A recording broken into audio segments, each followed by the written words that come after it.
Recording in progress. Okay. Meeting will come to order of the Water Management District. September 15th. Start with roll call. Director Anderson, absent. Director Daniels. Here. Director Edwards. Here. Director Lindor. Here. Director Paul. Here, remotely. Vice Chair Oglesby. Here. Chair Riley. Here. We have 6 members of the board present. Um, uh,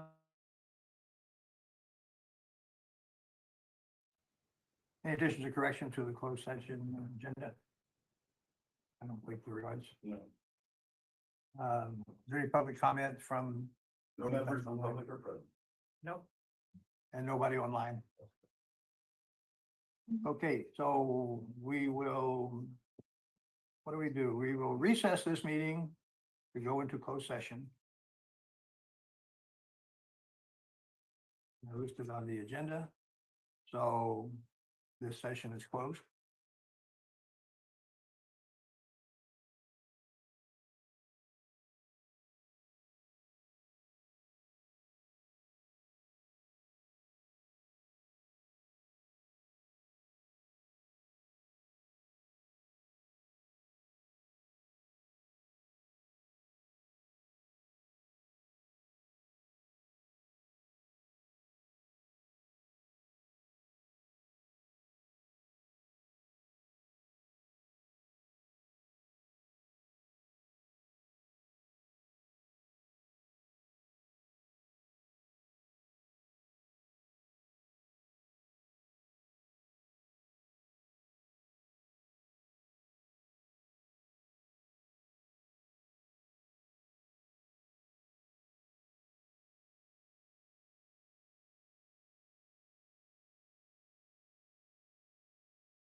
Well, there goes a face I haven't seen in a few months.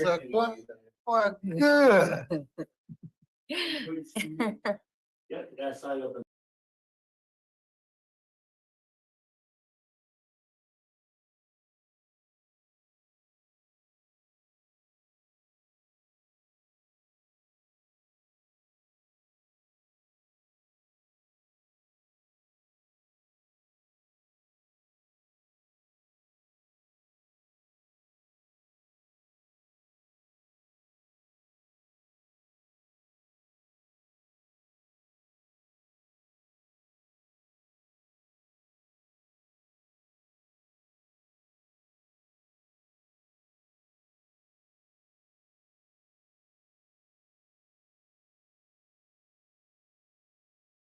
Meeting of the Board of Directors, on Pittsburgh Manager District on September the 15th. Roll call, please. Director Daniels? Here. Director Edwards? Here. Director Lindor? Here. Director Paul? Here.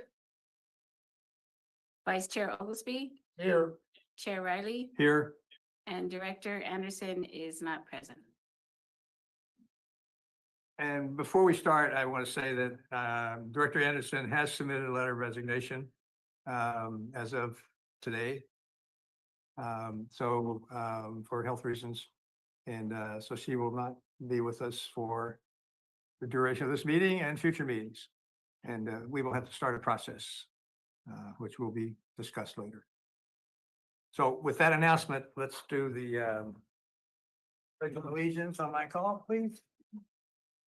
I pledge allegiance to the flag of the United States of America and to the republic for which it stands, one nation, under God, indivisible, with liberty and justice.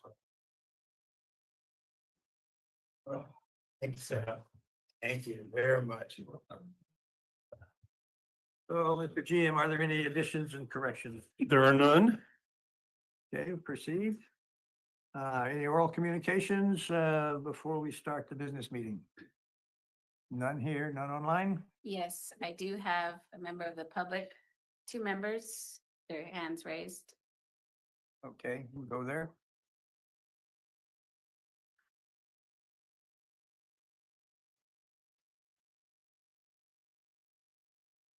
Caller ending in 902, when you're ready. Yes, good evening. My name is Nina Beatty. In the rush to access water and sell land and develop, where is the fully informed consent? Everyone on the peninsula, unless they're on a well, gets the same water to drink, to bathe in, to wash their dishes and scrub their teeth with, and water their plants from the seaside groundwater basin. Water delivered from the basin via the district and Cal-Am to our faucets is only tested for compliance to general, state, and federal rules. These general rules are for water systems anywhere, not to the unique situation here. I queried Cal-Am and Dr. Jack Wang on a checklist of chemicals and substance tests that Cal-Am uses. He claimed Cal-Am didn't have a test checklist and referred me to state and federal routine water test lists. However, the situation on the Monterey Peninsula is that much of our water supply comes from under the Fort Ord Superfund site, and likely its most contaminated section, Site 39. The ground above the seaside basin was irrigated and sown for decades with munitions, chemicals, and their breakdown elements, including Agent Orange and its components, herbicides and rodenticides, munitions chemicals, chemical weapons, PFAS compounds, lead, and the very poisonous dioxin, and potentially contaminated with the toxic plumes known to exist at Fort Ord of TCE, CT, and volatile organic compounds. These substances cause serious illness and can kill. Now treated sewage and industrial wastewater has been added with their toxics and pharmaceuticals bringing synergistic effects with existing chemicals in the basin. Wells were closed at Fort Ord due to high levels of contaminant years ago. Others were blended with below limit wells to bring the water into compliance. This compliance water sickened soldiers and gave them rare cancers, and the military hasn't compensated them. How many of these carcinogens are in the seaside basin? Quality report is only accurate to the extent that it has the data the public needs, not the data the district wants to put out. The only federal sampling I could find in that area was at one site on the very fringe of Site 39 in the least contaminated area, and only tested for 12 substances. None of us have received in-depth information of probable contaminants or consented in our exposure. Cal-Am doesn't have a solution. Its source water is contaminated with Salinas Valley agricultural chemicals like 2,4-D and glyphosate, Fukushima radioactive elements including tritium and cesium, and likely forward plumes. Officials have ignored the situation and profited from public ignorance and campaign donations, but the problem is growing. Now with dense development planned via SB 9 and possibly SB 79 and base growth, many more will receive the same tap water. I just urge the district to pause everything and really take a look at what they're going to be doling out to the area cities. This is a very, very serious situation, and the public has no idea what's coming out of their taps. Thank you. Thank you. Next.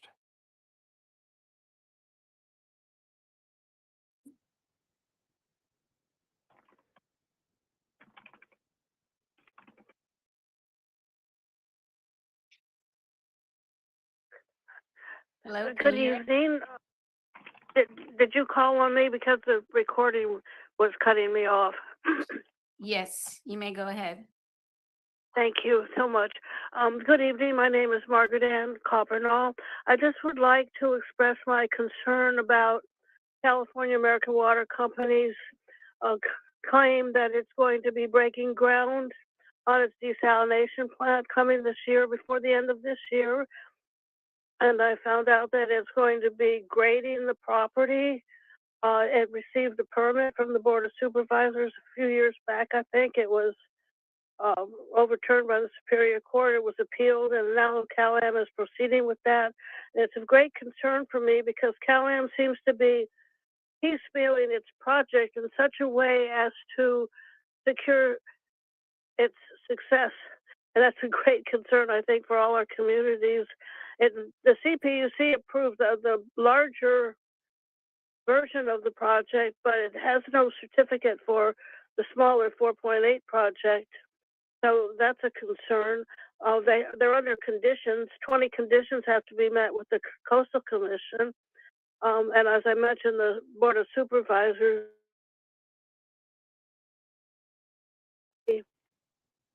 the BOS, the Board of Supervisors, also approved the ordinance change from the desal having to be under public ownership, and now it's available for private ownership as well.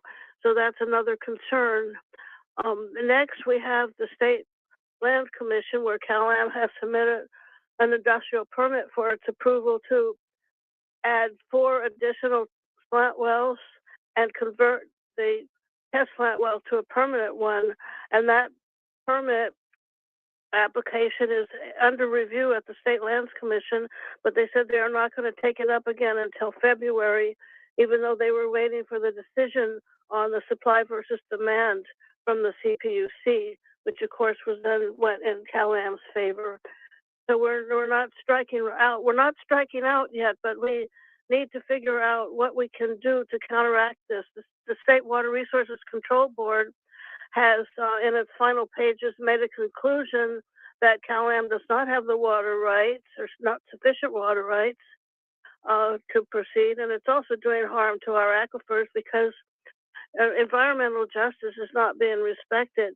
I wonder, why is it okay for the Marina Coast Water District to have to go to the deep aquifer to get our water in order to preserve the 180-400 aquifers for Sigma mandate restoration from seawater intrusion, but Cal-Am is allowed to have their slant wells in that property, in that aquifer, and in the dune sand aquifer, which is a freshwater aquifer. Why is Cal-Am allowed to do that? That's not environmental justice, as far as I can tell. Can you wrap up, please? Yes, sir. I'm done. Those are my concerns, and I hope something can be done to stop it, an injunction of some kind. Thank you. God bless you. Thank you. Any other members of the public? Chair Riley, I see no other raised hands. Okay, we'll bring it back to the board. The issue is Next item on the agenda is the consent calendar. There are two items, board minutes from August the 15th and the treasurer's report for July this year. Any questions or comments from board members? Anyone from the public would like to comment? I see no raised hands, Chair Riley. Okay, back to the board. We have a motion to approve or pull. I move approval of the consent agenda, Chair. Second. Moved and seconded. All in favor, say, oops, roll call. Yes. Sorry. Director Daniels, Aye. Director Edwards, Aye. Director Lindor, Aye. Director Paul, Aye. Vice Chair Oglesby, Aye. Chair Riley. Aye, Consent calendar is approved 6-0. thank you. Next is Journal Manager's report. This will be new and improved and very brief. As soon as Sarah gets it up. This is item 3 and item 4. Okay. Yep, gonna cover them both, and you probably have a copy on paper, but let's go ahead and get it on the screen.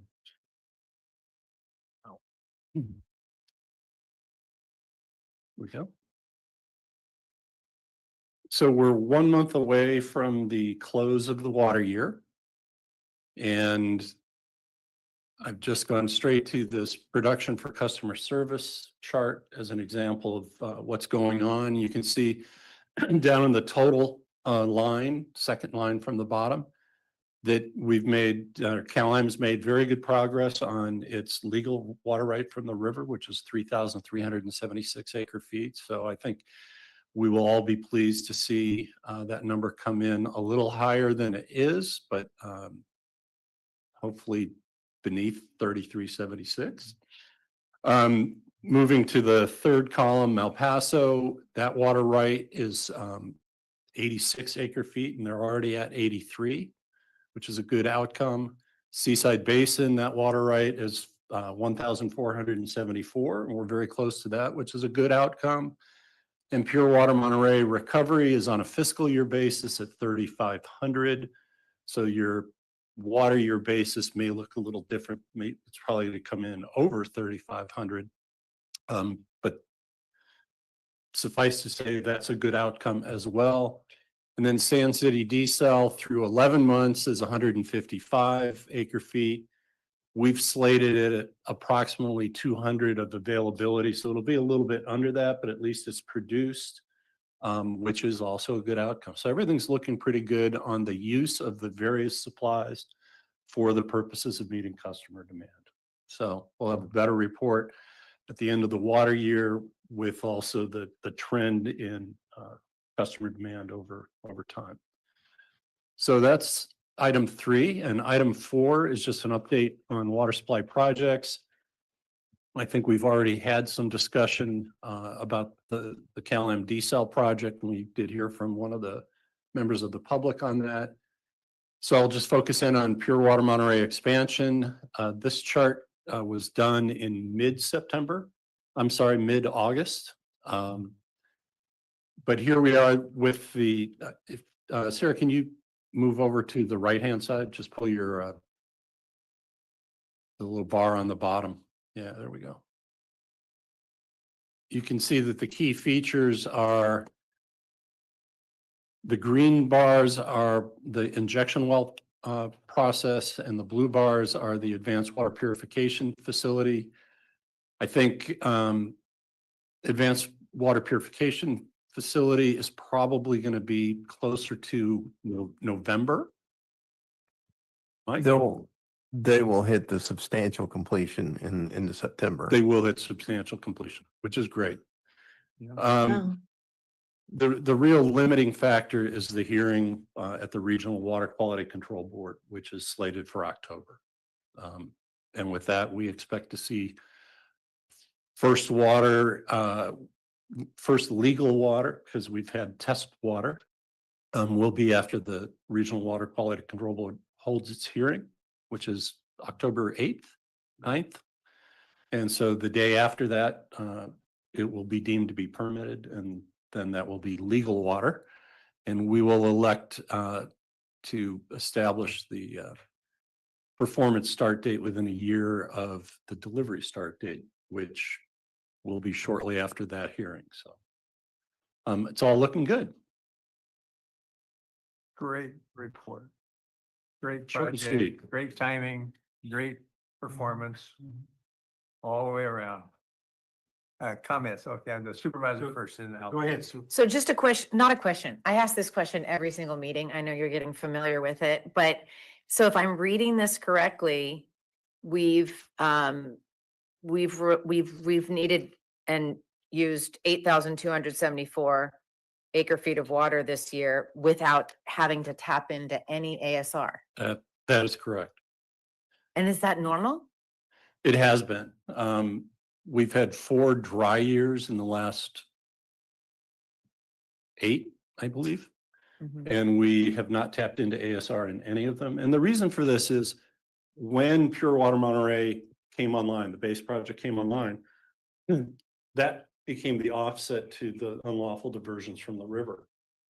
And so as demand had dropped, and you've seen the curve of demand dropping over time, it meant that the existing supply sources could meet demand.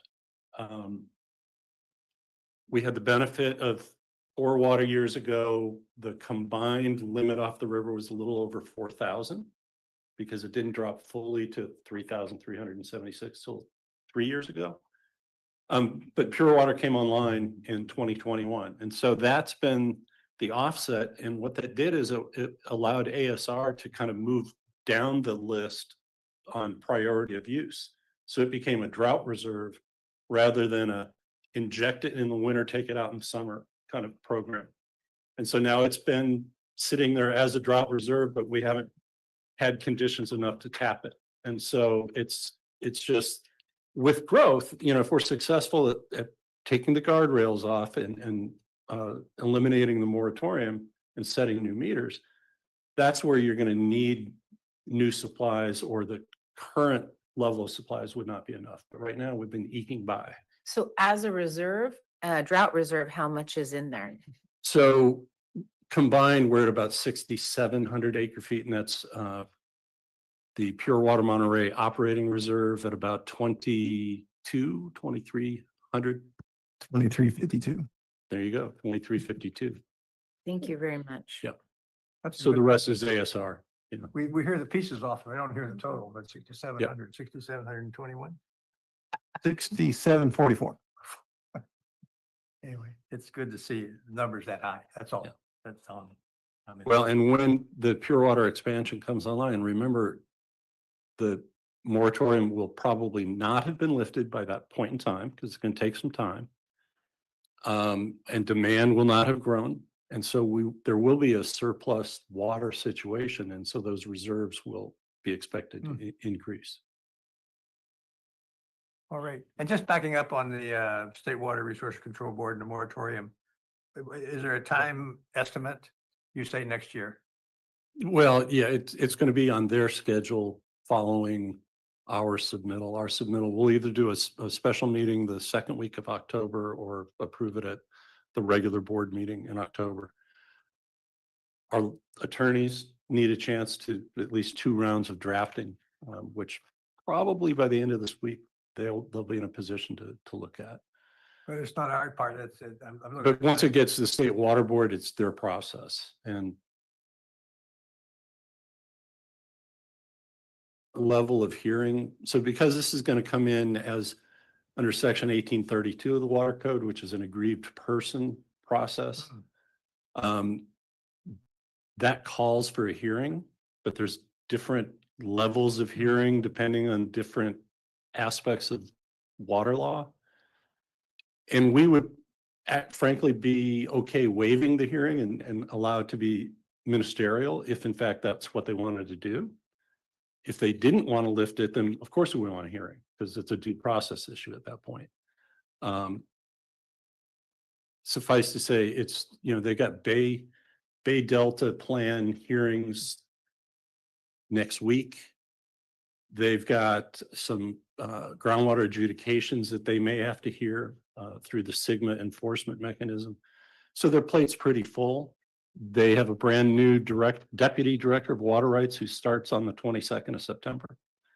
So this is going to land squarely in her lap, but with administration from the chief deputy director of the water board, who was the water rights director. So, you know, they all know what's coming. They all know they've set some expectations, but they've also said, end of the calendar year is going to be tough.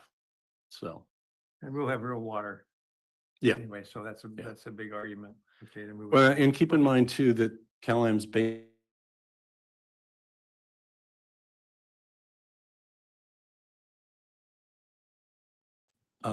it means we'll be delivering pure water, expansion water. They're not ready to take it all out. So a lot's going to happen in that period of time. And I guess what I'm saying is the immediacy of setting a meter to take advantage of the expansion water isn't really there in January, February, but you know, we're hopeful that they could address it by March, and it may float into early summer, but Okay, well, it's, yeah. everything's going around. Okay, any other questions from the board? I'm sorry, Al. Yes, Chair, on water projects, just two questions, basically. I think you know what I'm gonna ask you. The Coastal Commission had those 20 things that need to be done, Conditions, yeah. conditions that need to be done.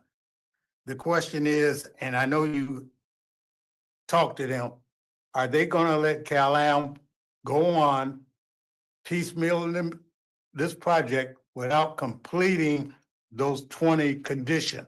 No.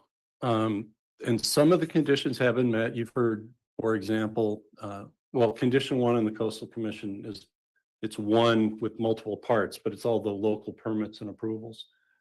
So the county did issue both its combined permit and the grading permit, so that they could build something there. They can't get the water off the property yet. But you can't. The slant wells without the coastal development permit. And the coastal development permit is the one that requires all 20 of those. Some of those 20 are just very normal conditions that the Coastal Commission would put into place. The ones I highlighted for you in our earlier discussion are the ones that I think matter the most. We've been following State Lands Commission. Currently, their last indication, now Margaret Ann Coppernoll said hearing in February, but there's not a draft addendum to the EIR yet. And the State Lands Commission staff have indicated they may want to wait until the RMC Lone Star lawsuit is decided. Well, that goes to trial in November. You won't probably see a decision from the judge until December, January, best case.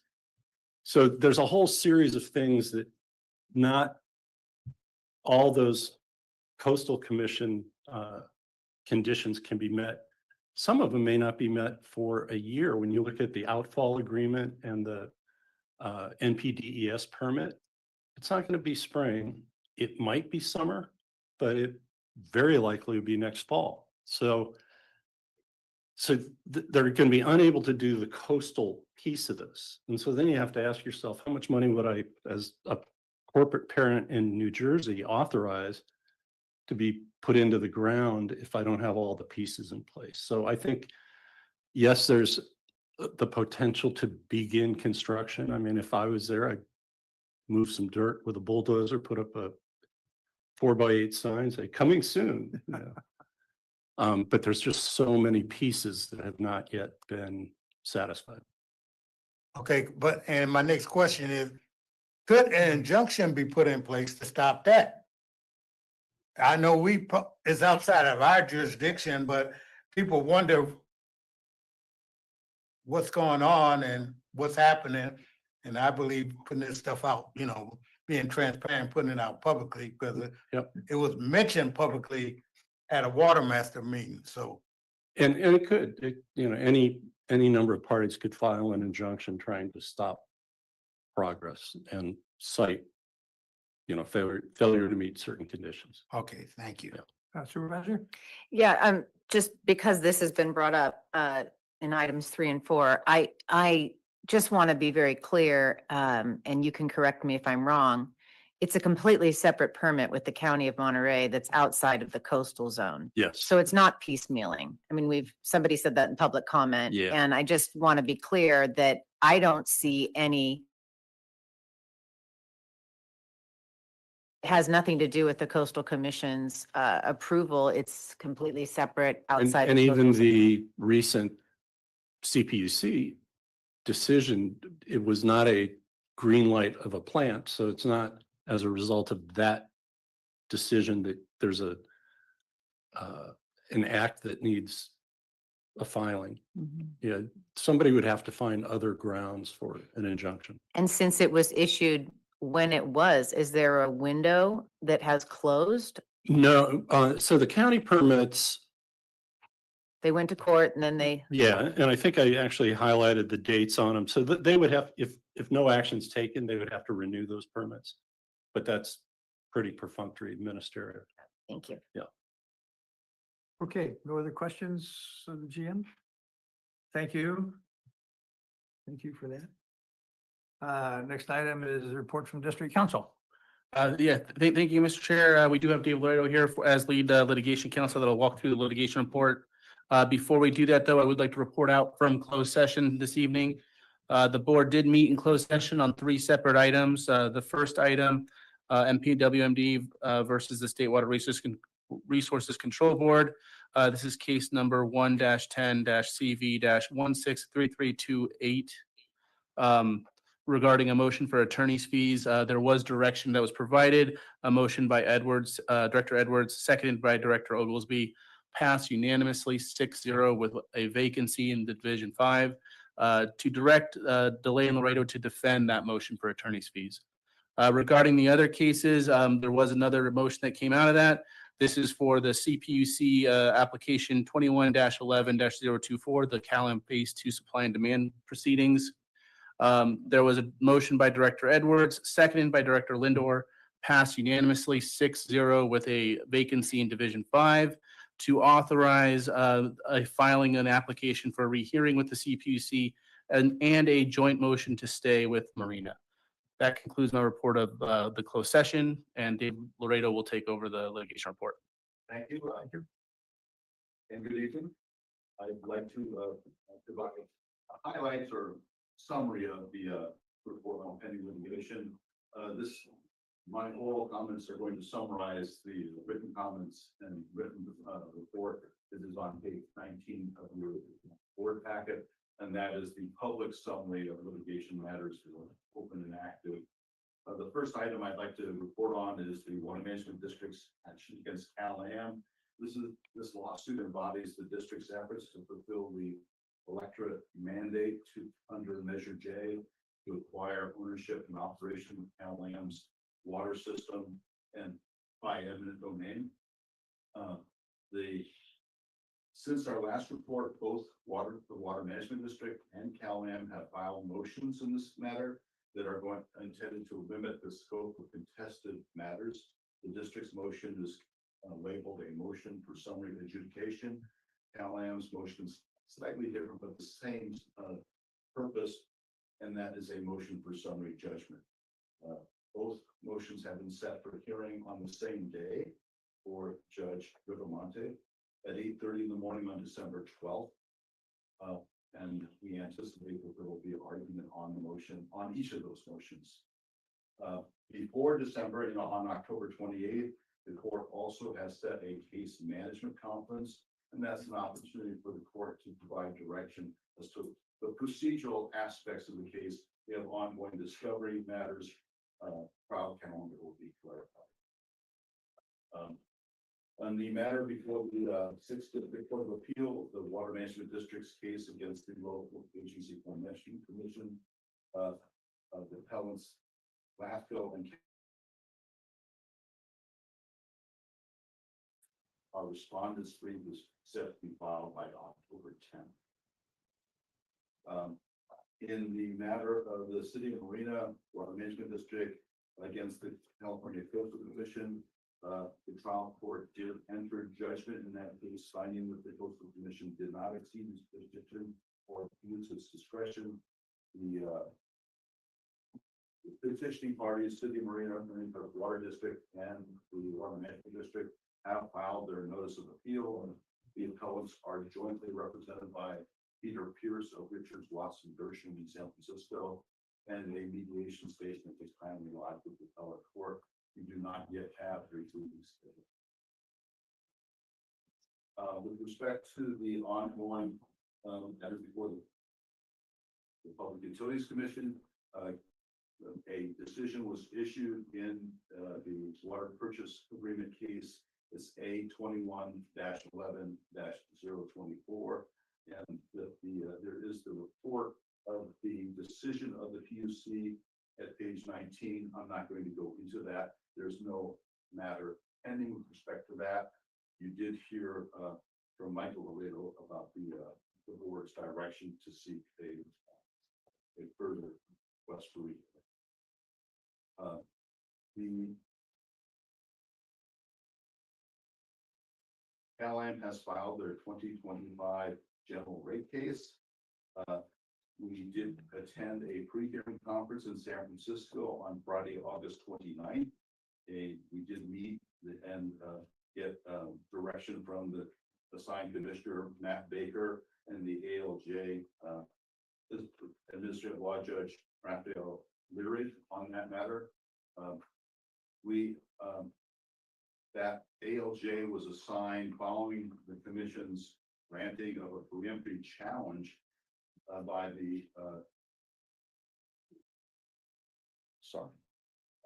Public Advocate's Office, asking that ALJ along be reassigned.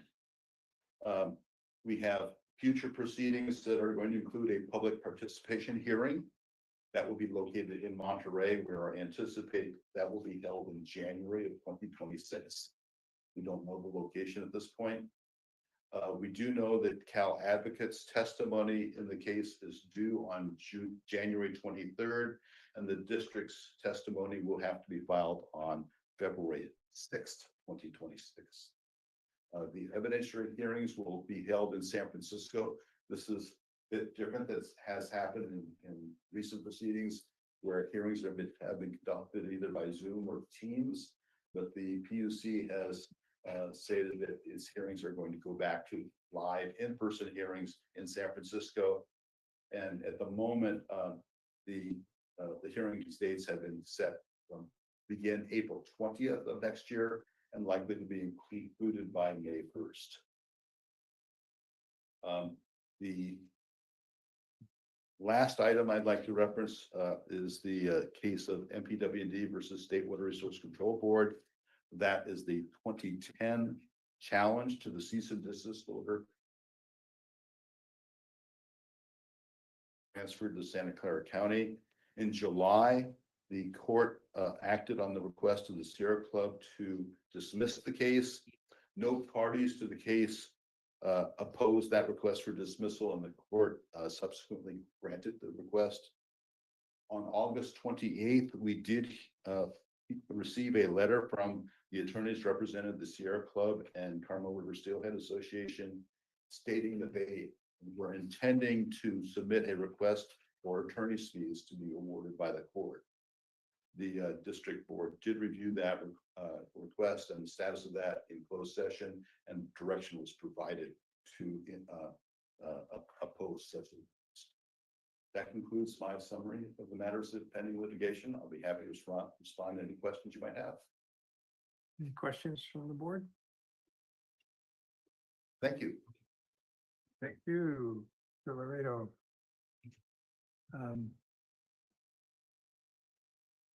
Next is director's report. I just want to say that I want to allow a little more time than normal perhaps for this. We take a few minutes, but Karen and I were both at the Special Districts Association conference that was held in Monterey a few weeks ago. And we both came away with brains kind of spinning over a lot of stuff we were paying attention to. And anyway, we just want to have the opportunity to present a little more of the ideas that we had.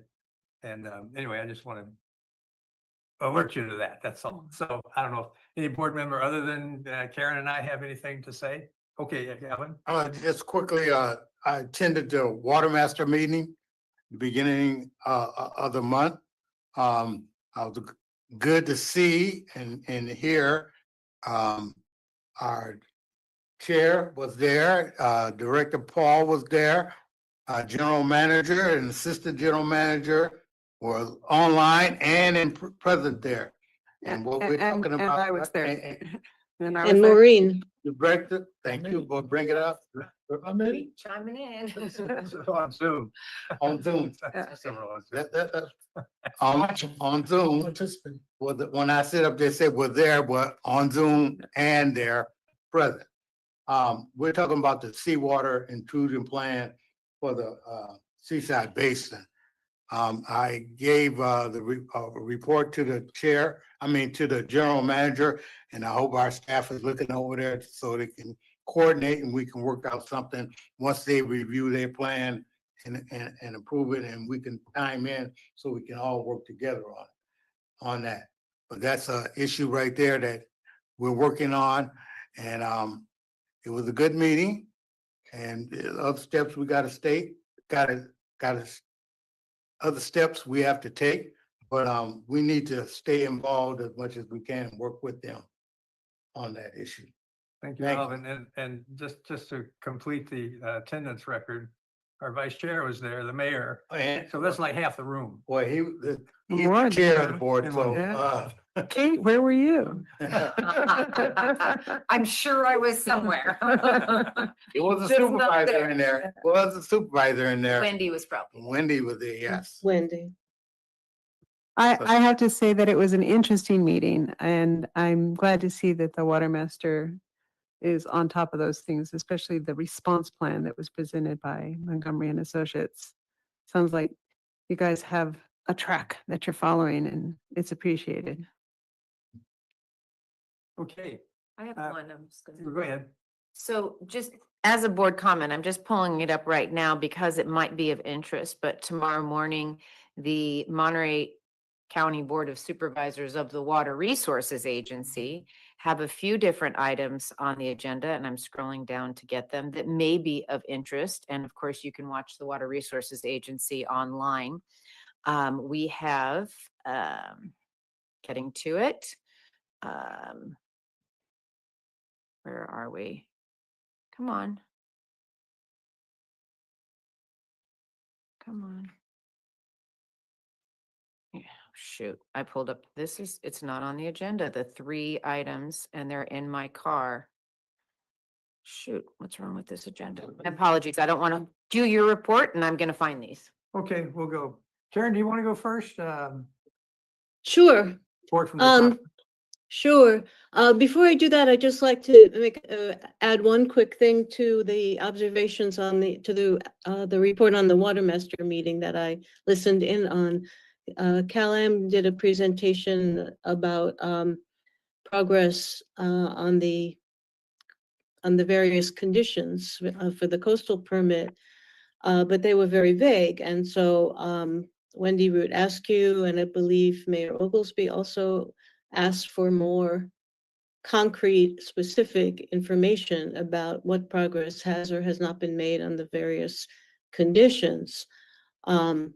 No commitment was made to do that. And so that's why this district is, we've asked, our staff has been updating that information so that we have it available for ourselves, for our own information and for the public. So I just wanted to add that. So turning to the Special Districts Association meeting, I'll say first that when I first started serving on this board, I had the impression that this district had been functioning well and that the board had been functioning reasonably well from what I had seen, which was not a whole lot. And since I've been on the board, I also think the district has been functioning well and the board has been functioning well. But when you go to a conference like this and there's some really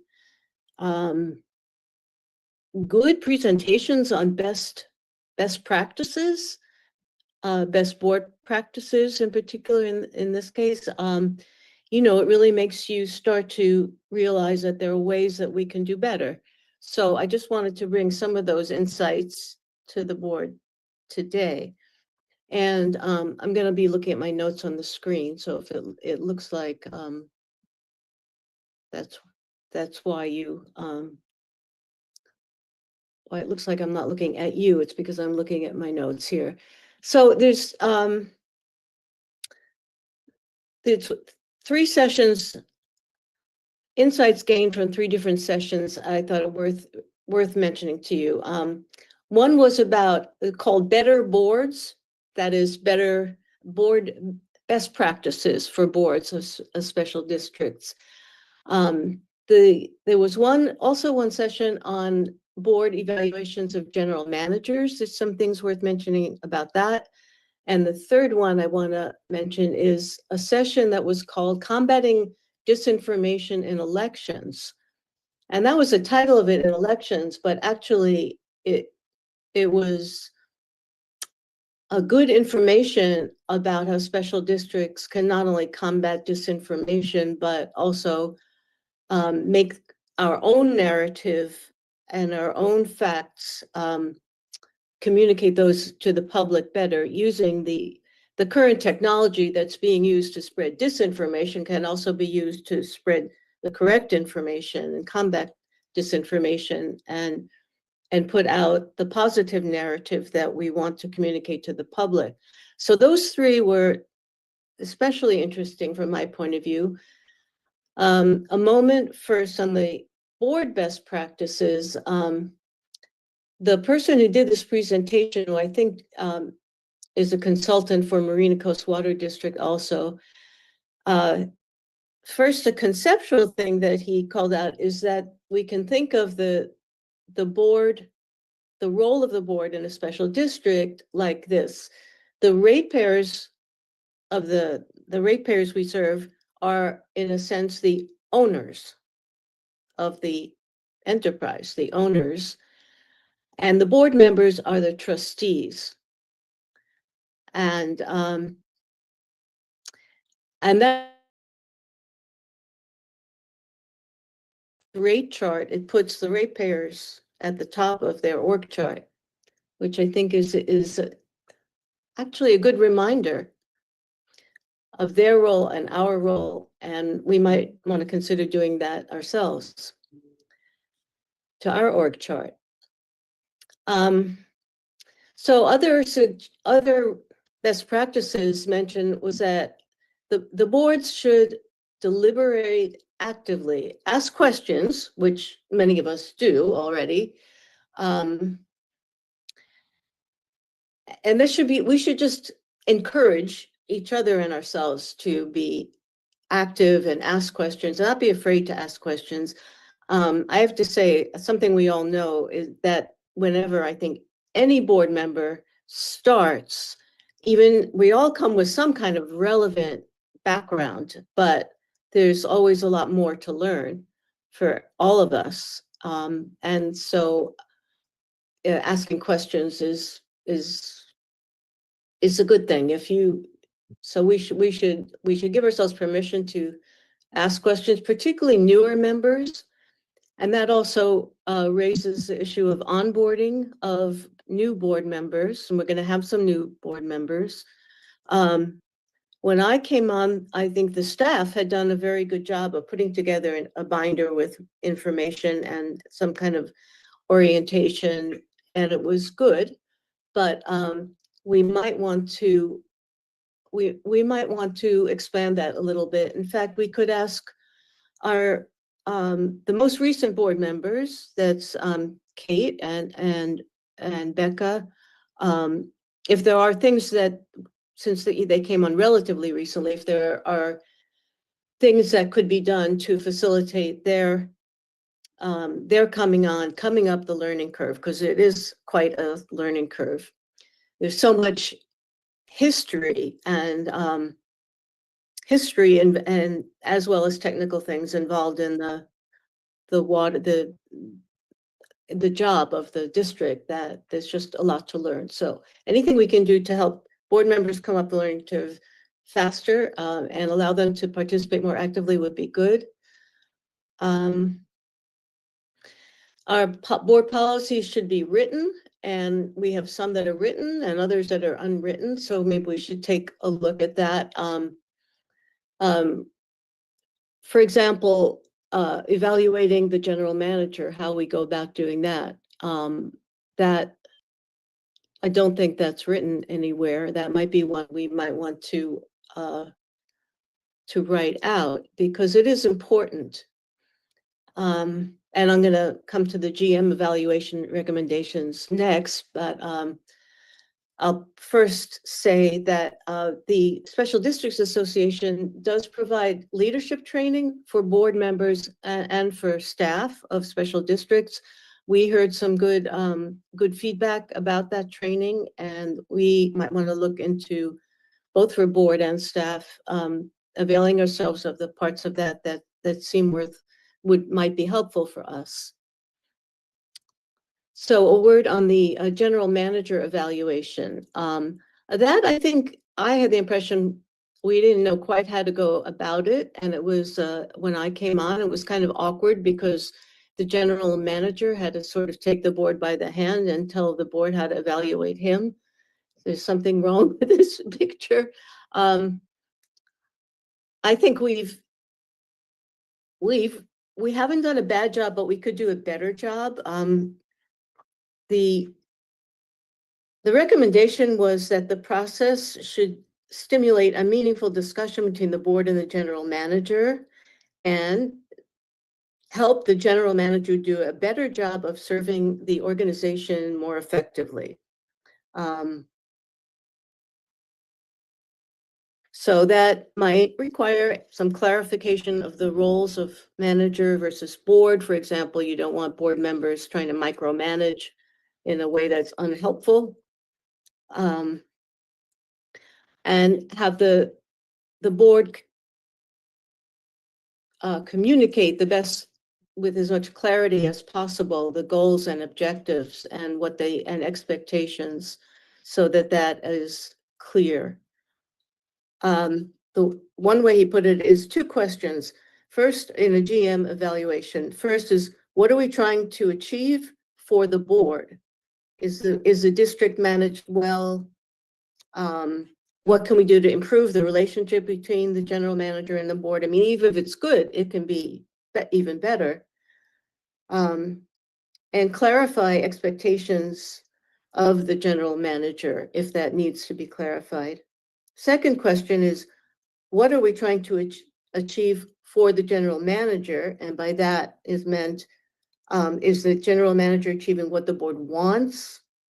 And that allows the general manager to go forward to act with more clarity and confidence, and helps the general manager understand what the board wants better. So, I mean, some of these things, when you hear them, is like, well, of course, but it's good. I found it helpful to actually think about it, focus on it for a moment. And he also said the entire board should be involved in the evaluation of the general manager, even those that have been on the board for a short time, because it's the whole organization that needs to be involved. He also said that the numerical approach, that is, you may remember we've used a form where we score the manager and all these different criteria, and then that is consolidated. And it was the opinion of this presenter that this numerical approach doesn't tell you much and can actually be unhelpful. That was kind of my feeling too when we used it. So we might want to reconsider whether that numerical part is really helpful, and maybe we can just focus on the qualitative part, if not. And he also said the board evaluation should be done regularly and consistently, and regardless of changes of board members. So I think, that gives us some ideas for ways that we might be able to make our process for evaluating the general manager more useful all around. And then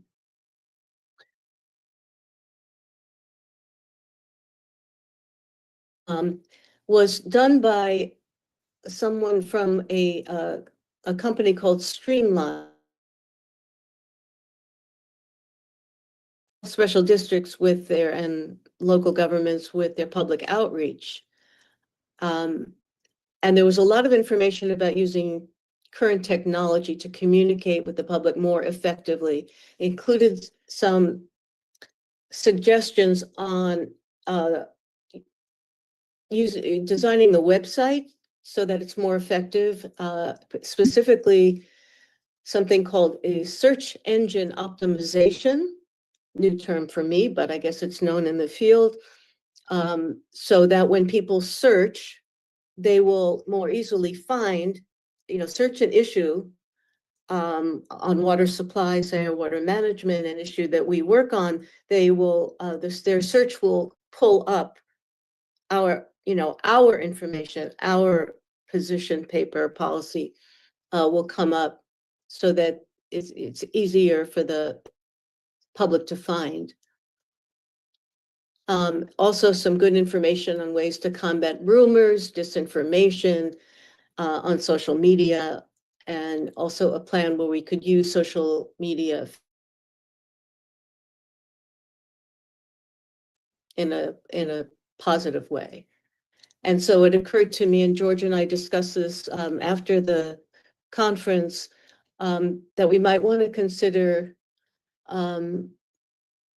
hiring Streamline on a consultant basis to help our consultant for public outreach come up with a plan to take our public outreach to the next level.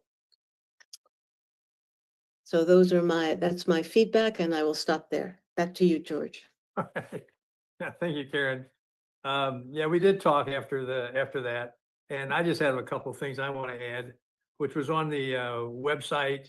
I don't know what we use, .net or whatever, but .gov gives us the priority in the search engine that we come to the top with .gov. So I'm just going to suggest that as one specific thing to consider.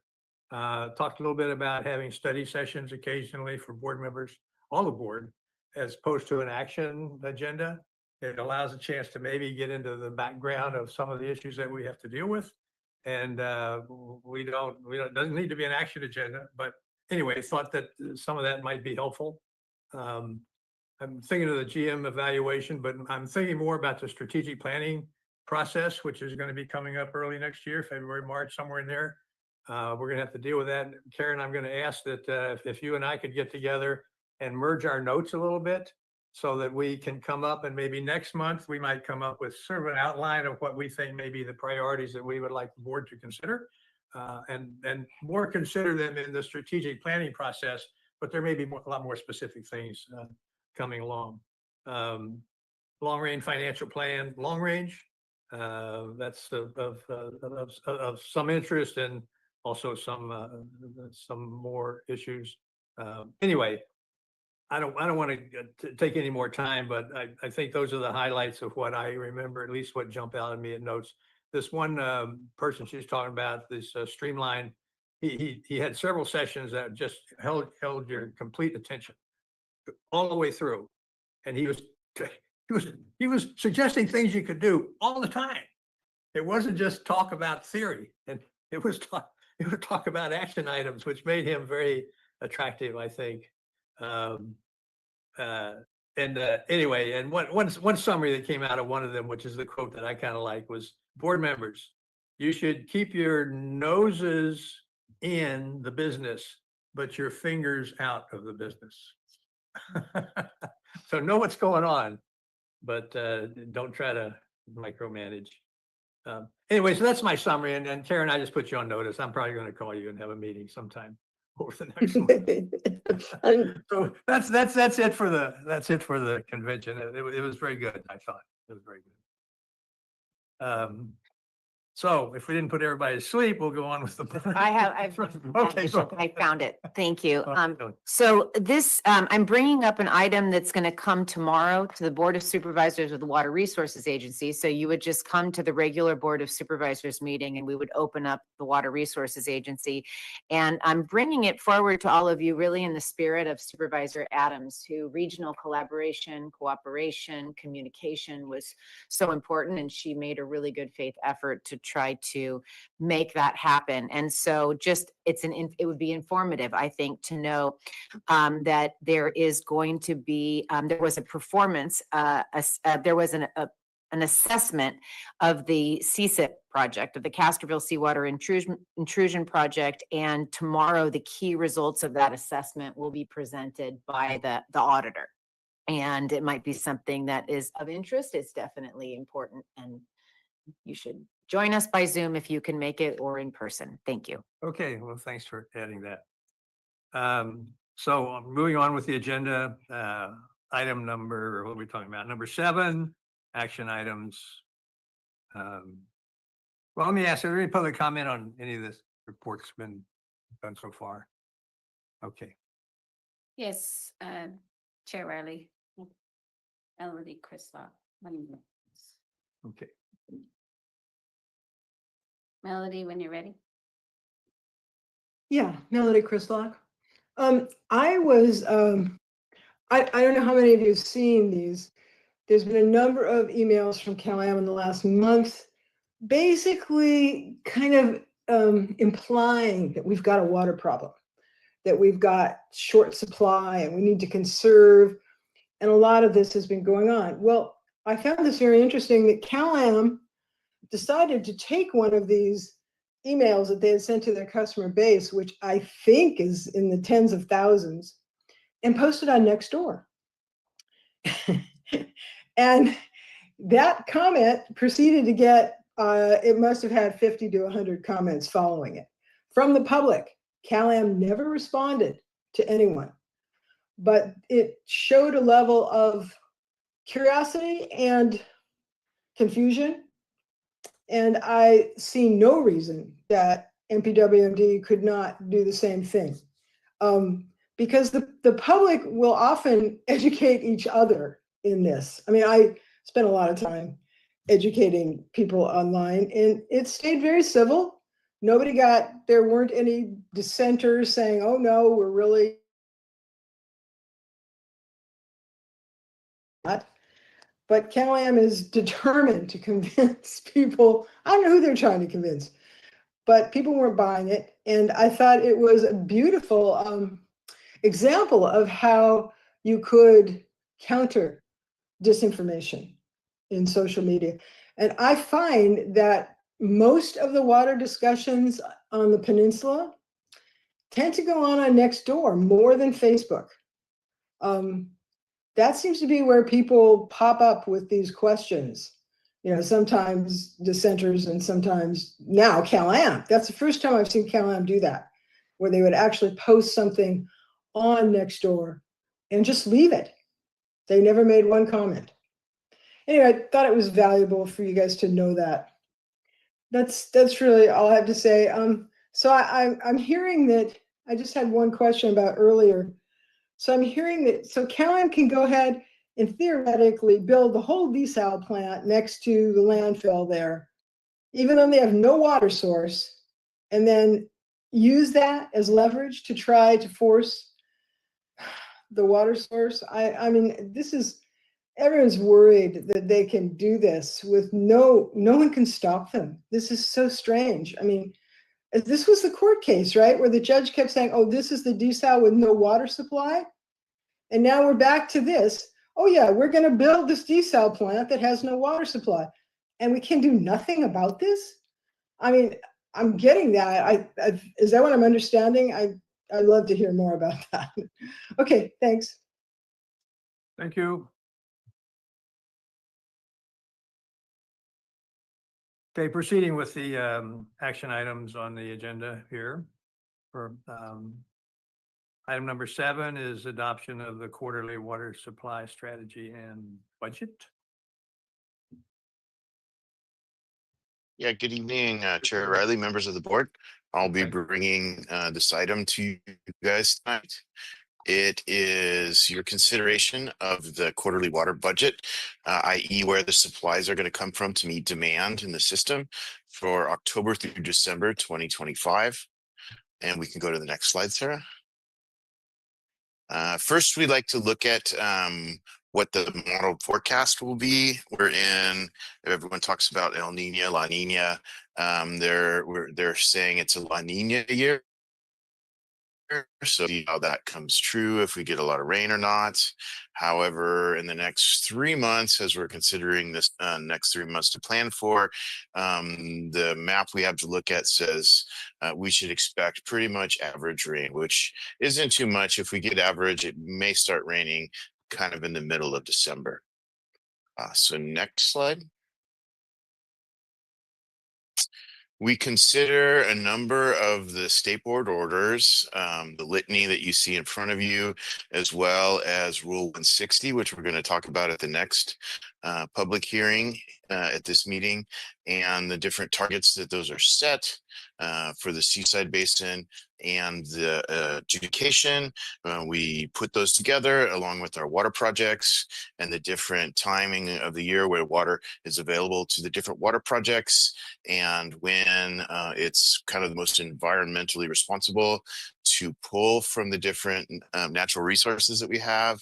The work, of course, is CalAm, the fisheries group being NOAA and Fish and Wildlife, as well as the water rights group at the state, and as well as CalAm and ourselves. We also take into account all the different water rights we have, as well as Pure Water Monterey. We gonna move to prioritize the discussion that happened earlier in this board meeting. The prioritization is to recover Pure Water Monterey instead of ASR injected. This is what the last bullet point is referencing. So this is an item that is discussed in this whole group every time when we meet every 3 months and we talk about that. So next slide, please. Along with all of the rules that we're considering, we also have to come to the quarterly water budget with a strategy. And so over this being the first quarter of this water year, the start of it, we need to wait and see what kind of water year we get.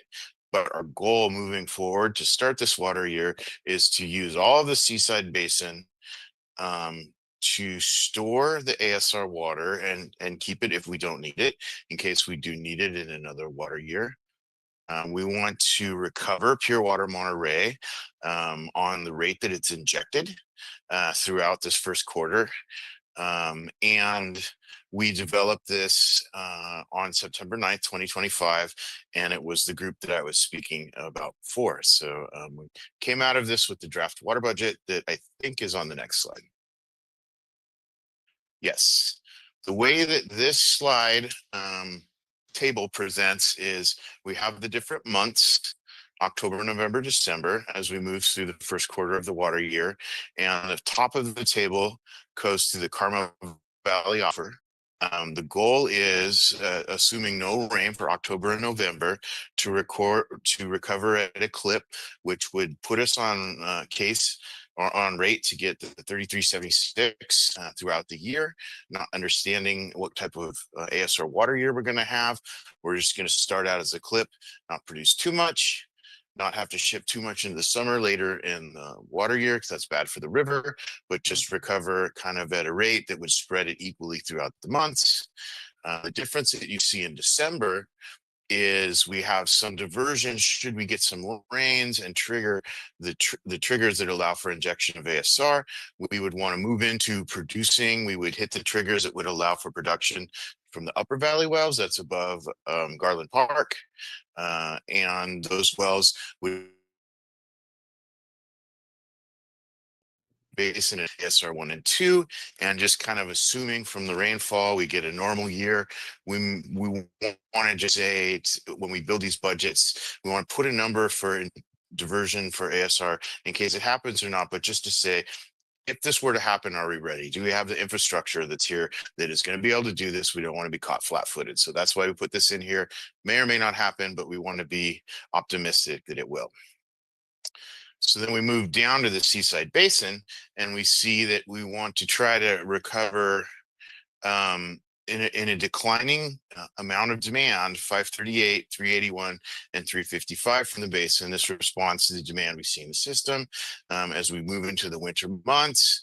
And we think that we're going to be injecting, as Dave was saying, in this transition period between getting our permits and moving from Pure Water Monterey base project to Pure Water Monterey expansion.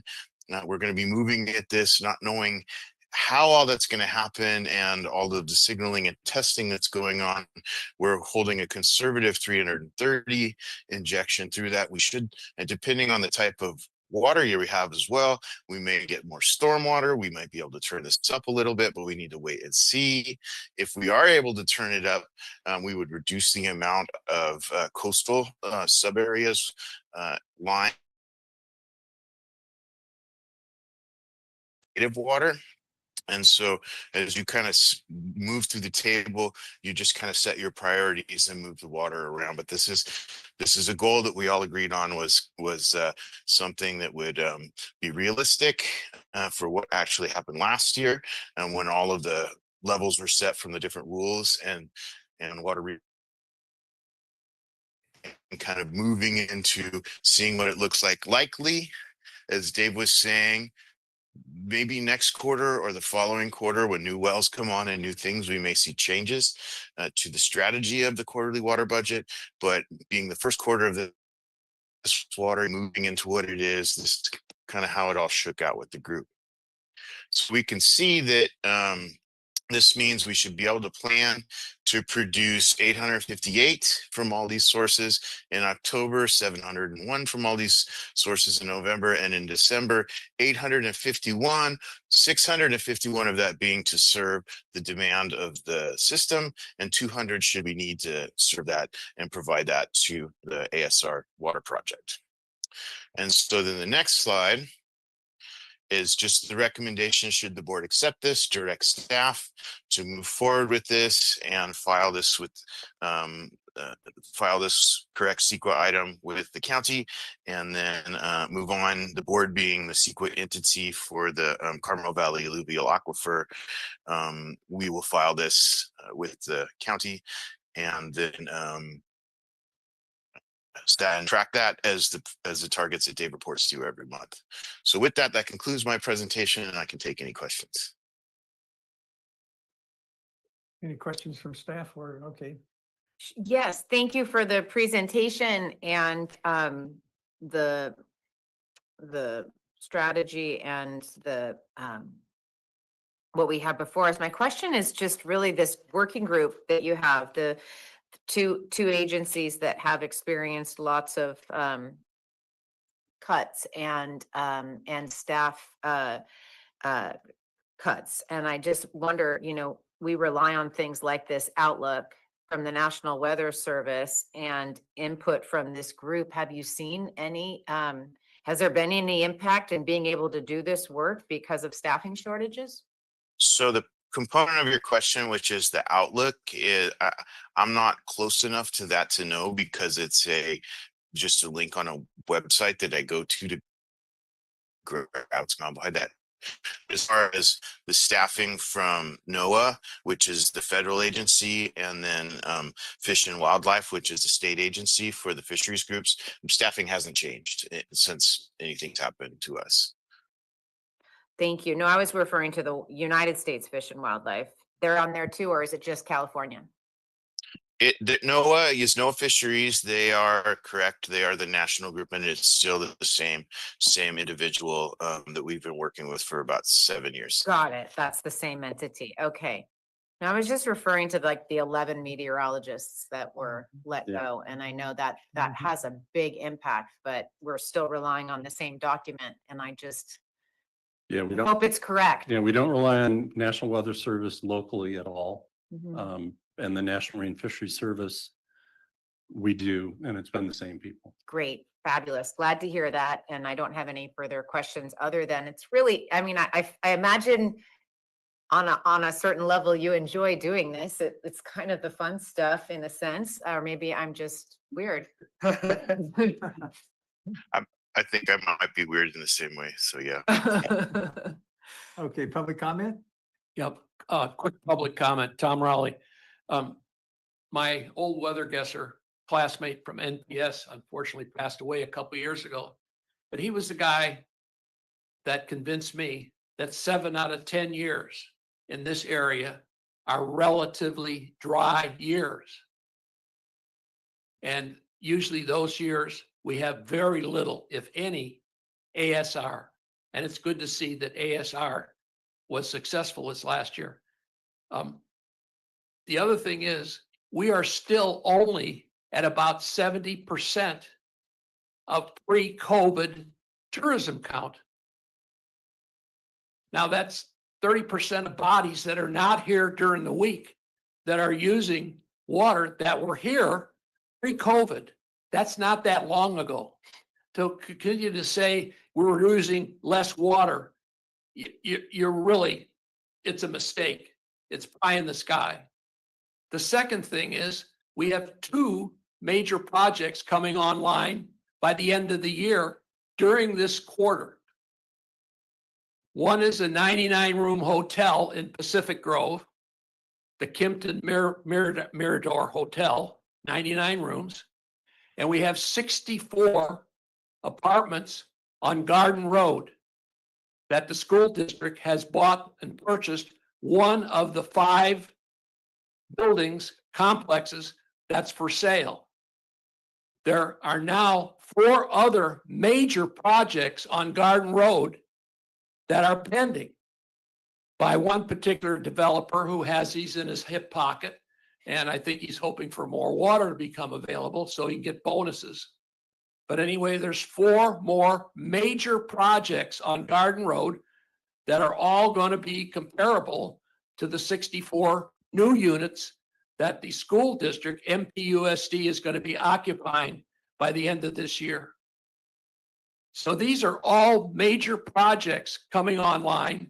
The other hotel that's due to come online doesn't come online in Sand City until January. That's according to the city manager as of the luncheon Friday. And that's a Marriott Courtyard, I believe, that new.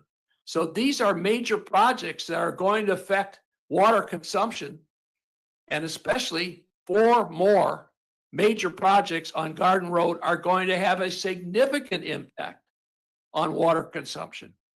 So I think you guys have to be aware of this when you say water consumption's going down and the general manager keeps repeating this. It's not happening. It's just the opposite. We're going to have more water consumption. And Melody Crislock, why anybody reads anything and listens to her is beyond me. Her propaganda just.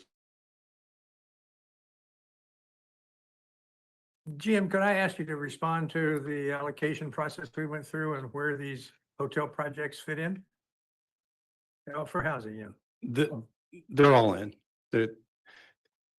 So 2 pieces of misconception was just spoken, and that's, we have never said after we add new water supply and lift the moratorium that water demand. We have been in decline. And so when you set your standard of where are we today, it's a real number. It's a number you can pick off a table. How much water did we use this year, last year, the last 5 years?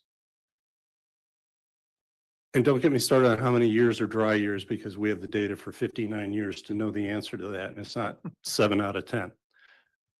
But the issue is we factored in all of these projects, the Brad Slama projects on Garden Road, the new hotels. That's part of the growth that we're expecting to utilize Pure Water Monterey water until there's an alternative or additional plant of some kind. So it's in the forecast. It's well understood. It's not a surprise to us. You know, we're in the business. So that being said, we've allocated water to all the jurisdictions not all the jurisdictions have prioritized how they want to use it or gotten caught up in prioritizing when maybe they should just release it, because our whole point was we have reserve that we're holding.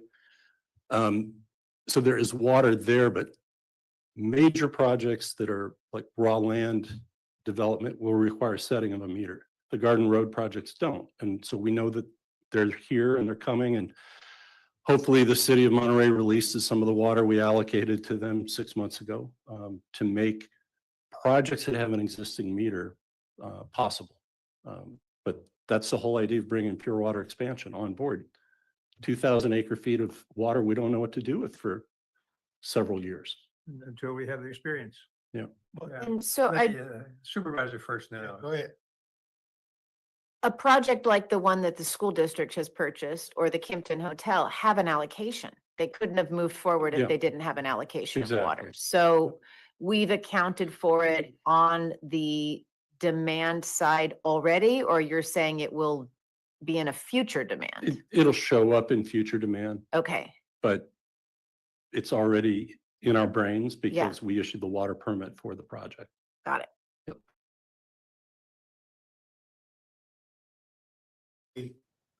These projects was approved prior to Pure Water Monterey. Yeah. So it had to be water there for us to approve them. And you look at the play, so even between years, and we've been tracking in the earlier report, we're about 130 over where we were last year. Well, you always expect 100 here, 100 there. So we have to have play in the system so that if you have a year where there's worse weather, more irrigation, your demand will go up for irrigation. If you bring a new project online, you'll see that demand go up. So we're always looking at just on a next year, the immediate near-term future, is there enough play to handle these projects? And so that factors into our thinking. Over the longer term, it's like the AMBAG forecast. They meet with all of these planning departments multiple times. And so the Kimpton Hotel and PG has been subject to discussion in the last regional growth forecast. So when they project what's in their expectation for job projects as well. So we factor them in to our non-residential demand forecast for hotels. And new apartments, we factor into our residential water forecast. So it's all there, and it's not a surprise. Through the chair, public comment is still open, and I believe you have extra hands raised. Okay. Thank you. Yes, we have Melody Chrislock. Melody, when you're ready. I'm not sure what to say. I accept that I am very careful with my facts, and I'm not spouting propaganda. I'm really a truth junkie, and I've spent many years trying to educate the public with the truth. Unfortunately, I don't think Mr. Raleigh could say the same thing. But if he is really concerned, and my comments were addressed toward the current population, I'm trying to tell them that, oh, we're short on water now, which we're not. We're not short on water for the current population, as the numbers prove. But I was not talking about the future. We have the water for that, the 2,250 acre feet. And I would recommend that Mr. Raleigh go and talk to Cal-Am and see if they could get those extraction wells a little speeded up and get those online so we can use the water we've got for this new development, instead of trying to tell you guys what you already know. Thank you. Sometimes I don't know whether to thank people for their comments or not, but thank you for your comments. Sorry, Melody. Okay, I didn't want to start a fight. Or see one. Chair Riley, I do have Marley Mountain. Okay, more public comment. Ms. Melton, when you're ready. Yes, this is Marley Melton, and I would just like to compliment the generally positive tone and all the good work that you are all doing. I hope there is a policy and that it will be enforced. that commenters do not use their time to insult other commenters or volunteers or staff or board members. Thank you. Thank you. Thank you. Chair Riley, I see no other raised hands. No other hands. Okay, we'll bring this back through the board. Any comments from any board member? Otherwise, we'll be looking for a motion. We'll close the public hearing. I'll do that first. Close the public hearing on this item. And then proceed with the action. I actually do have one comment because I've been doing some math over here, my favorite subject. And I know that the percentage of we're at 70% of pre-pandemic, but Dean Runyon Associates put out a report that in 2019, that we made $3.2 billion in tourism. And in 2024, the report they just released, it was 3.1 billion. By my calculations, that means we're at about 97% of pre-pandemic numbers in tourism. So I'm sure there's other factors that might be taken into consideration. I'm just going with the numbers that I've read in various reports. I just want to see that number portrayed accurately whenever we talk about pre-pandemic versus current tourism rate. Well, we're not trying to collect data and create a report on this. Yeah. We're just commenting on what we know and what we share with the board. Yeah, and you may recall, we did a Okay. presentation back in Okay. January. Yeah, because we don't want to go back and forth, Dave, with that. So I want to throw in there, we use a different criteria, different measuring stick. We don't use tourism population. Right. So that comment on what we use as opposed Yeah. to what people in the public may say they use. Right, and we do have concerns because you may recall there was 500 acre feet put into the demand forecast for tourism bounce back. And so we've been tracking those kind of figures just to see if we're that far away and there is going to be a big bounce back. So we follow it, but it doesn't really factor into our forecasting, other than as a reality check on what's going on. Yeah, no, we just don't need to. I mean, the comments from the public are the comments from the public, and they have a right to say what they want, but we have a standard, and that's what we base it on. It's good to be reminded of what our baseline is and our process to determine that baseline. That's right. Any other comments? Would you? Oh, I was just going to move to approve the proposed production strategy for the California American Water Distribution System for the 3-month period of October through December 2025. Second. Any other comments or questions from the board? All in favor, say, oh, oops, No, can't do do roll that. call. Roll call. Roll call. Director Daniels, Yes. Director Edwards, Yes. Director Lindor, Yes. Director Paul, Yes. motion passes 6-0. Thank you. Okay, the next item is the Jonathan Show. Thank you, George. I'm sorry, it should be a more formal, it's a regulatory production targets Sure. for the CalAmp system.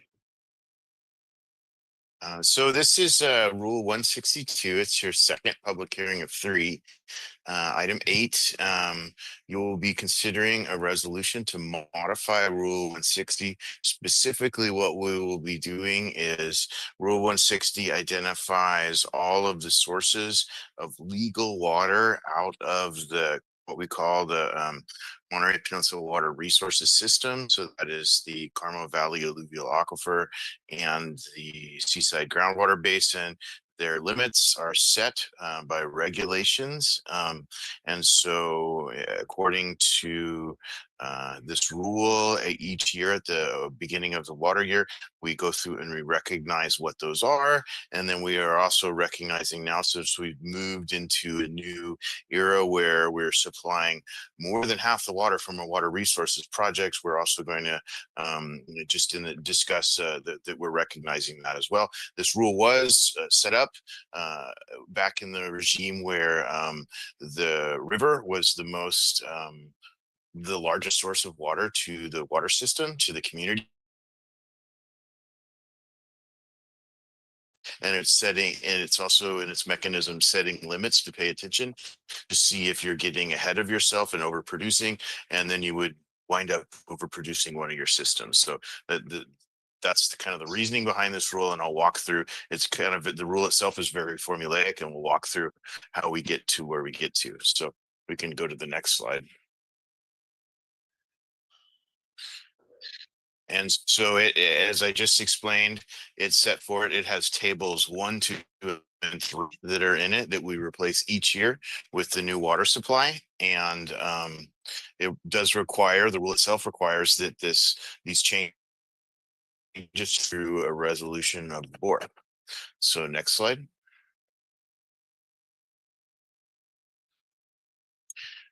So as we were just talking about, the cease and desist order sets the limit on the Carmel Valley alluvial aquifer to be 3376, and the seaside adjudication sets the limit on the native water in the seaside basin to be 1474. We are also recognizing that Pure Water Monterey is a new source of water in 2021, and in water year 2020 project to make up the difference between the Rule 116 targets that you will set with these tables and this resolution, should you accept the resolution. And then we will take these, and these feed directly into the quarterly water budget process, which was the first public hearing we had tonight. So next slide. Here are the limits we were just talking about. You add them both together, that gives us 4,850 acre feet from the quote unquote legal water sources out of the natural resource system. And so the rest of any demand, right around 9,000, will be met from water resources project being Pure Water Monterey, ASR Recovery, Sand City Desal, Table 13, and El Paso. So those will be sorted out as we go, but the district, per this rule, is moving forward recognizing the sources in the Monterey Peninsula water resources system and protecting them to not be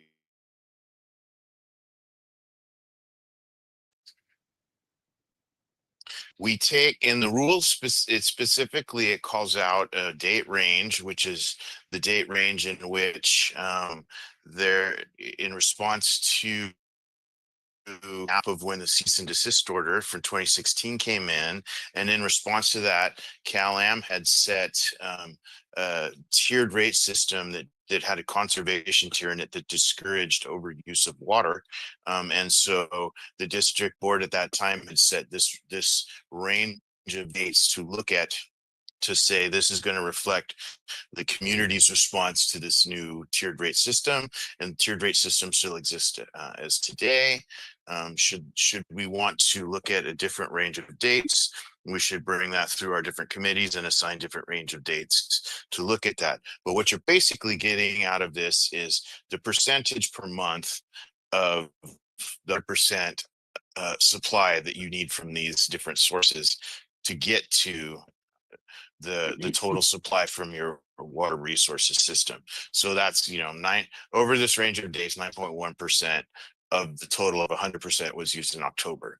So if we go to the next slide, what we've done is we've taken and applied these percentages to the total of the 4850 and said, if you're consuming these in the rate that historically the demand had set for them, you should be on this track. This logic was put together, of course, to not overconsume when these are the only sources. There is a little bit of room in these numbers nowadays because we pull from different water supply projects, and water is available to different water supply projects at different times based on climatic inputs. But basically, we want to try to stay loosely on this track to get to 4850, and we do use numbers in our quarterly water budget process to loosely track when we're talking with the group, how are we doing with this, or are we going to get to all the river water, are we going to get to all of the native groundwater and seaside. So next slide. This is just the other side was looking at the Carmel Valley alluvial aquifer itself, just only. So there are 3 tables that talk about the different systems all themselves and 1 table that combines them. But then looking at all this in order moving forward to modify the rule as the district rules state, we would be looking to the board to adapt this resolution and specifically change these tables to, truthfully, they're no different than last year's tables because none of the rules on the Seaside Basin or the Carmel Valley alluvial aquifer has changed. So we probably wouldn't even change the tables, but we would just have a resolution saying they're updated for the new water year. So with that, I conclude my presentation on this and we'll accept questions. I have a simple question on one of the earlier charts, the numbers chart. You stop at 2018. Why is that a cutoff for this data? That was at the time that the board had changed and said set it to these dates. That's why I was saying is, should we want to update the dates? We should take this through committees and say, let's look at some more recent times and update this rule, which is actually a good suggestion. Should we want to plan and move forward and say, let's compare the percentage difference from the time that we've been using to a more recent rate. But goal at the time that the board set was to try to pick a set of years that had wet, dry years and a change in the rate structure that to best represent the community's use of water. And so it admittedly hasn't been updated 2018. What's wrong with updating? There's nothing wrong with updating it. Mayor? Well, that was my question, General Manager. Like, when do you think it's a good time to update it now, or you want to take a time to look at it? There's another example as well. When we do the supply and demand forecast, every 4 years in conjunction with now the AMBAG forecast, the starting point is actual consumption that we then map to water supply, to production. And we try to choose a representative set of years in that have a couple of dry years, a couple of wet years, and a couple of normal years. It'd be the same kind of discussion here. So I think it's worth taking a look at updating, give, the last 10 years and see if we can get a sample set with representative years. Okay. Yeah. Well, that's you halfway answered the question, right? So that's what I want you to say, how you think it should be done. And should we adopt this now? Change next year. Yeah, Can you see the best? Yeah, I would say adopt this now, leading into the new water year, and we'll make it a work assignment for during this year to update. There's these numbers that need updating. There's those consumption numbers driving the demand forecasts that need updating. And then there's actually some ancient data on the non-CalAm pumpers in the Carmel Valley that probably need to be updated as well. That, John's nodding his head. So I think we need to make these, And the staff work. and the water best. supply will change too. So there are a number of these charts that maybe should be updated or refit. A thought process given to what do we want to report and what's important to report. So, Chair, that's all I'm saying is let's make a decision on this one. If the general manager want to throw in other updates, that's fine, but No, I would say do this one. The nice thing is when you look at those numbers, the big thing that's been happening is 10 years ago plus, we'd have multiple months over 1,000 acre feet. And now you'll see, I think there's just one, like 2016, March was the last month that was over 1,000 acre feet. So as you've moved away from the more peaky summer, July, August, September, it needs to be reflected in the data. The good thing is this data does reflect it, but there's still a couple of those years that's in there. So it's all being averaged out, but it's still being a little buoyed by those older years. And I think you'll see that disappear when we update it. Okay, so I think we had a motion to accept this report. Public comment first. Okay, public comment, sorry. Anyone? Chair Riley, I see no raised hands. Okay, back to the board. There has not been a motion made yet, but you'll be looking to adopt the resolution. Okay. I'm more than happy to make a motion to adopt the resolution and to incorporate the tables and to file the notice of.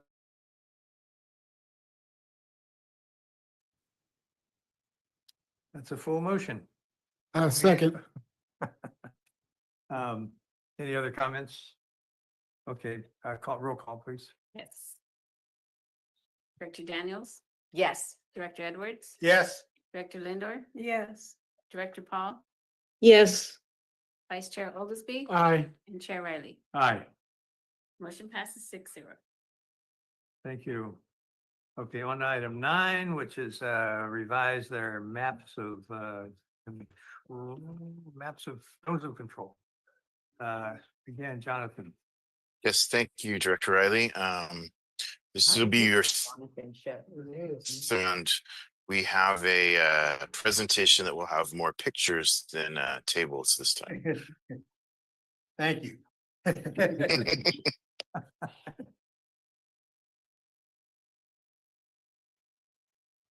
I can go briefly into it as we're pulling it up. The crux of what you're going to see in the presentation is that the Title 22 regulation for Department of Drinking Water for indirect potable use reuse projects established and enforced. So the state is looking for any of these projects, our project, Pure Water SoCal, projects down south. You must have a mechanism, in a regulatory mechanism, and as well as a scientific determination of a zone that if you when you inject water into these projects, they need to have a controlled zone that allows for travel of water for a certain amount of time. It's determined for each project individually, and it needs to protect the zone so that no one in the future can drill a well within the zone that would have water traveling too fast and thus not be considered treated to the most capacity necessary to be considered drinking water for a project like this. So there's a primary zone and a secondary zone, and we'll go through that. But what we first established back in July of 2019, prior to the establishment and operation of the base project, is we went through and created Ordinance 183. 183, it established 20E. We use Rule 20E as a component of our processing of permits. So it establishes these zones of control for drinking water wells. New wells need to be cannot be put into the primary zone. And if it goes into the secondary zone, the district will go under a little bit more rigorous studies to make sure that it's going to fall within the regulations.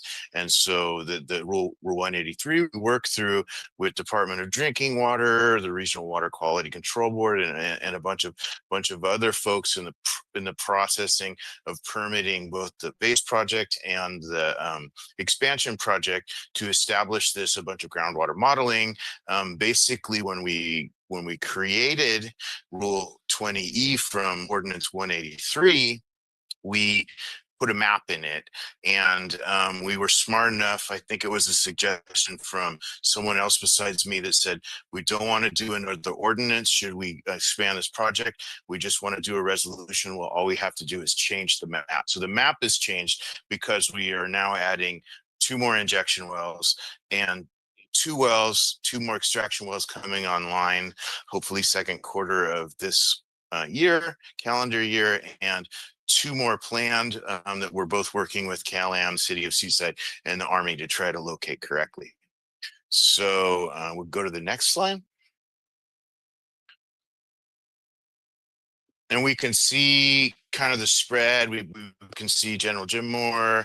The goal of changing this map is to change the map to the new reality where we're seeking to operate a new project, which is going to inject 5,950 acre feet per year. We have different zones. We understand the different aquifers, the shallow Santa Margarita that we're targeting for injection into. We're now moving into a reality where we have 6 working deep injection wells, 2 shallow injection wells, and 5 monitor clusters. So we've kind of figured all these were things that had to go in discussion with the regulators as we came to this. This is all been worked out CalAm through meetings with the different regulators, talking to everybody, about how we think this project is going to operate, how CalAm is going to operate their wells, and then it all gets put into groundwater models. So we can go to the next slide. And this one's just to kind of show the cross section where the blue zone is the Santa Margarita aquifer.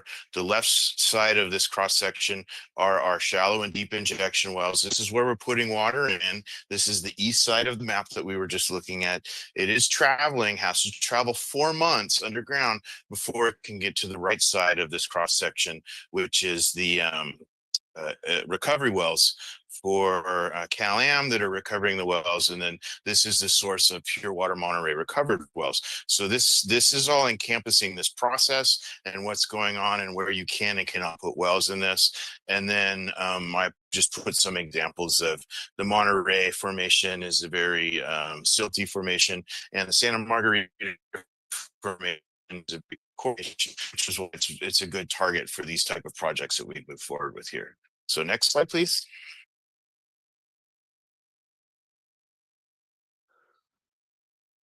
So this slide is showing kind of all of the iterations, the different things that we interpreted, and some results of what we have many scenarios of modeling results. So these basically, what it does is it models the different pumping and injection scenarios that we put in. It takes into account drought cycles. It takes into account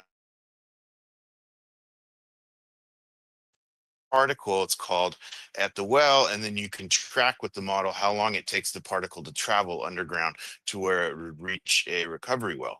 So with this, this was all the modeling that is used to create this map that went into the Pure Water Monterey expansion and the Title 22 engineering report, which was accepted by Department of Drinking Water. So what we're doing is we're moving forward all of the work that's been accepted by our regulators using these particle tracking and using them to draw these regulatory maps, which have also been accepted in the Title 22 engineering report, which is why we're coming to you for this resolution so we can update our ordinance and change the actual physical map in our rules. And so we went through this looking at kind of the quarterly water budget process and the variances and all that, put that all into models, did this, and then I think the next slide is the actual map we came up with. Yeah, correct. So this is the map that was in the Title 22 engineering report for Pure Water Monterey expansion. The red hatched lines around the deep injection wells, those are the zones you may not put a new drinking water well in. So this is establishing those zones. Should a well drilling permit be submitted to the county environmental health, they, through an agreement we have with them, which is called out in the ordinance 183, they route it through us. It comes across our desk. It comes through my division, and we compare it to a map. If it's within these red hatch zones, we would say we need to move this well outside of these red zones. We can't put a well here. It is a no-go. The gray areas are what's called the secondary zone of control, and those are areas that require, as it's phrased in the regulation, increased study. So we would work with whoever is proposing to put a well in, and that's a very small group of folks, because in order to put a well in the Seaside Basin and be a large producer, you would need to be recognized in the Seaside Adjudication Decision as already a producer. So in all likelihood, it would be Cal-Am or City of Seaside we would be working with in this area to help establish a new water supply well. So the resolution that we're talking about tonight would literally take this map and replace it with the old map, which was only focused on the lower side, the southern side of this map, which was deep injection wells 1 through 4. And now we have deep injection wells 5 and 6. The wells that are labeled extraction wells 1 and 2 are the wells Dave was referencing earlier, Bayonet 1 and 2, set to come on here in second quarter of this year. And then the extraction wells 3 and 4 are the wells we're currently working with City of Seaside and Army and Cal-Am to help site loosely in this area. So then the next slide describes the process that I was talking about. Should they receive a permit, they'll come to us, we'll apply it to our maps, Should a well be inside the primary zone, we will not allow it. We'll work with the person to say, can you move this outside of the primary zone? The land use for the area that is currently within most of the primary zones is the area that was previously controlled by FORA and is now going to be transferred over to the City of Seaside. And we work with City of Seaside to help site wells in this area should we need to. And then the next slide talks about if a well we find is in the secondary zone, the person, we have done all the science in this, knowing the entities will likely be City of Seaside, City of Cal-Am. We're already partners with them on many different things. We're more than willing to help work with them to make sure that this works, so we can also not only have water supply to the community, but be able to recover the water supply out of the community. So with all of that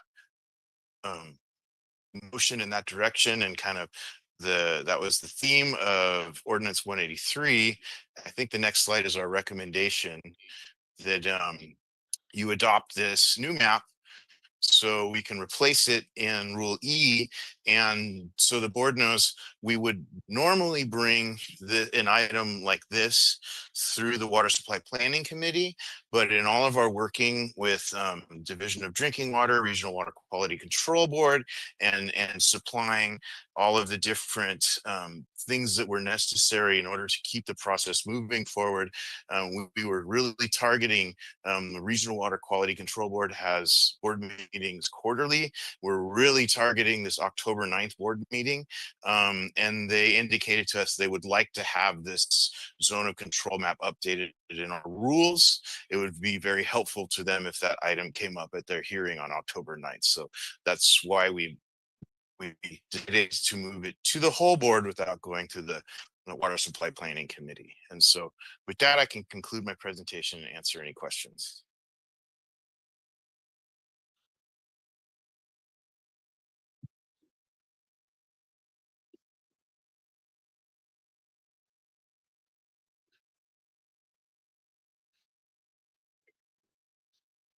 Through the chair, I would just like to thank you, John, for, well, for the presentation, the work behind it, and for explaining why you didn't bring it to the Water Supply Planning Committee first. Appreciate the explanation.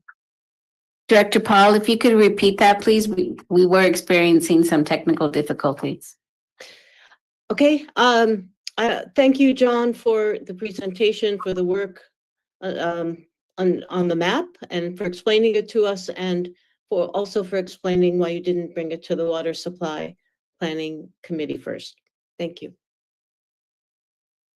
Could you hear me? Yes, ma'am. Yes, yes. Okay, okay. Thank you. Any comment inside? Sure. Josh Stratton with Cal-Am. I'm stepping out of my comfort zone. I'm not a hydrologist, far from it, but I just have a question. With ASR 1, we had a travel time. The models showed a travel time, and when the rubber hit the road, the travel time was not what the models showed, and it caused us to get ASR 1 offline.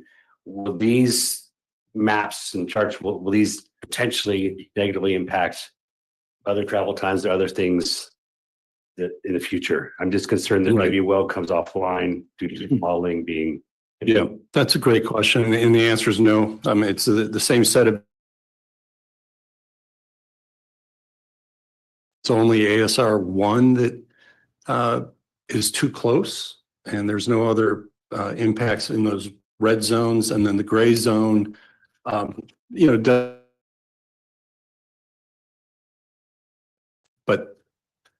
the travel times won't be affected.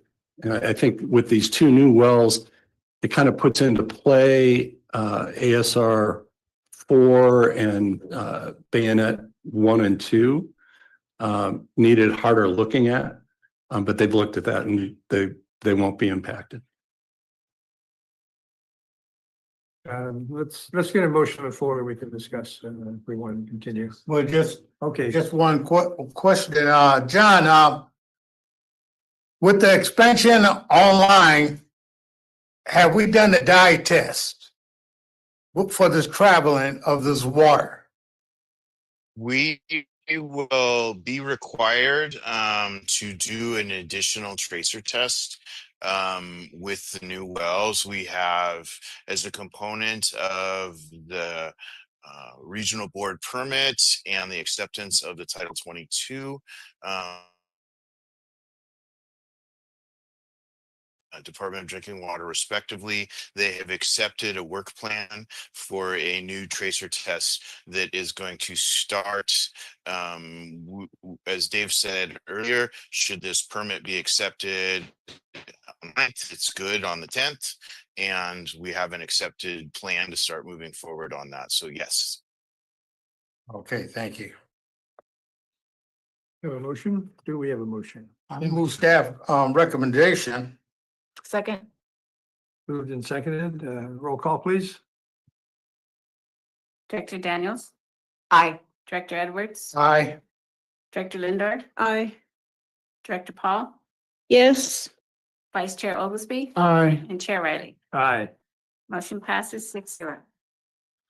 Okay, that completes our action items. And is there anything else to report, General Manager? Nothing. I thought we was going to discuss Amy. Yeah, let's close. Yeah, at the beginning of the meeting, the chair made clear that Amy Anderson has resigned due to personal reasons. And we very much respect her decision to do so. She will miss us as much as we'll miss her. The district will notify the registrar of, there's a whole process, and we will follow that process, which includes release of a press release that if it gets picked up by any one of the publications that cover Carmel Valley, that will suffice our noticing provision, and we will accept candidate letters of interest and qualifications. But we'll work on that timeline so that you'll be in a position to evaluate the candidates and make an appointment. You will have the choice of bringing them in to have a certain amount of time if you want to interview them or ask them any particular questions. So that timeline going to be put out. By law, the district has the ability to appoint within 60 days of the resignation. So for us to be able to appoint someone to the board, or you being able to appoint somebody to the board, has to be done by November 11th. Yeah. Okay. So the best would be to be back here October 19th for the regular board meeting, and if that doesn't work out, we'd have to have a special board meeting. The everything spins off the effective date, and because of her letter, the effective date was actually Friday. And this is going to be for the last 2 years that she had, or Three. The appointment would only last until the next general election, and then that seat would run for the remainder of the term. okay. And is 2026 a general election? It is. So this would be a short stint, and the candidate, should he or she choose to, would have to run in November of next calendar year. Okay. Thanks for asking more. Yeah. Thanks for asking the question and getting a little clarification. Okay, this meeting is adjourned. Thank you.